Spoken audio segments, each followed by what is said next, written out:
ஏன் மாப்பிள அழுவுறீங்க? எங்க அம்மா போயிட்டாங்க. எங்க போயிட்டாங்க? யோ, எங்க அம்மா செத்து போயிட்டாங்க. தந்தி வந்திருக்கியா? ஐயா செத்து போட்டாங்களா? சரி சரி புறப்படுங்க.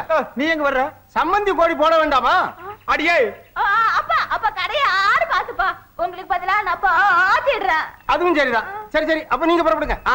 கொத நல்ல பட்டு புடவை எடுத்து கட்டிக்க, நகை நட்டெல்லாம் எடுத்து போட்டுக்க, கை செலவு கொஞ்சம் பணம் எடுத்துட்டு புறப்படு போ. கொஞ்சம் இருங்க.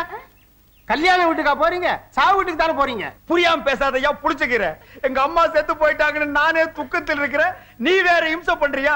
பெத்தவகிட்ட ஒரு வார்த்தை சொல்லாம கல்யாணம் பண்ணிக்க எப்படா மனசு வந்தது? ஏங்க உன்னெல்லாம் சும்மா விடலாமா? பெத்த தாய் உயிரோட இருக்கும்போது செத்து போட்டான்னு சொல்றியே, நீ எல்லாம் ஒரு மகனா? இல்ல, நான் உனக்கு மருமகன். என்ன இங்க உள்நாட்டு குழப்பம்? வாடா, வெண்ண திரண்டு வரும்போது கிளவி வந்து தாலி உடைச்சிட்டாடா. ஏய் கிளவி, நீ யாருன்னு உண்மையை சொல்லல, உன்னை போலீஸ்ல புடிச்சு கொடுத்தா. போலீஸா? போலீஸ் வேண்டாம், இவன் தான் அம்மாவை நடிக்க சொல்லி என்கிட்ட 50 ரூபா கொடுத்தான்.